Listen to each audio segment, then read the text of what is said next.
press conference cancelled since we last spoke. Is this much of a surprise, do you think? Kumi, the word debacle does spring to mind. Just to walk our way back through this, for those who are coming into this story late, earlier this morning, the Australian Border Force, which is a combination of immigration and customs old portfolio, and they've now been combined into what's called Border Force, and they're now uniform-wearing members of the Australian government, was to be holding a press conference with the Australian Federal Police and a number of other agencies on what they dubbed Operation Fortitude, and that was to look at crime in Melbourne's central business district.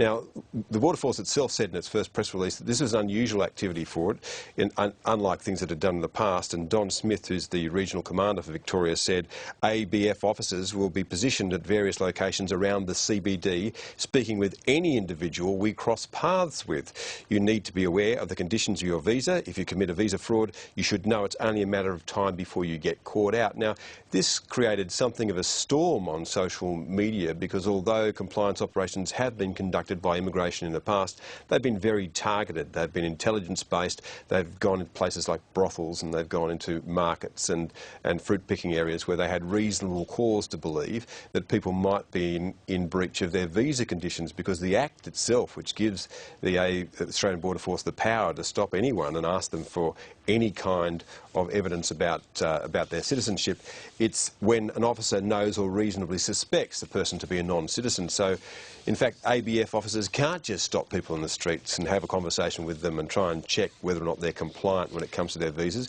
It raises other questions as to how they were going to decide who they should stop, and that clearly got people's ire in Melbourne. And instead of a press conference this morning, we're now seeing a protest, in the afternoon. And the other thing I should mention too is that it wasn't long after the ABF began to realise that it had made some error in the way that it described what it was doing, that it put out another statement, and that statement said, as stated in this morning's press release, the ABF will be assisting in a joint operation led by the Victoria Police.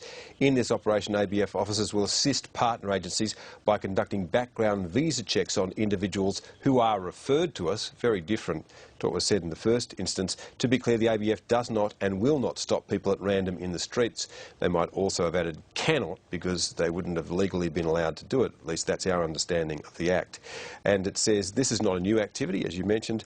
Immigration officers regularly conducted compliance activity, and as I said earlier, it was of a very different nature to the sort of activity that the ABF said that it was going to be conducting on Friday and Saturday nights. Now, that press conference has been abandoned because a protest has developed there. There seem to be quite a few people on the streets of Melbourne, led by the Socialist Alliance, I suppose, who can gather there to get people and their posters together quite quickly.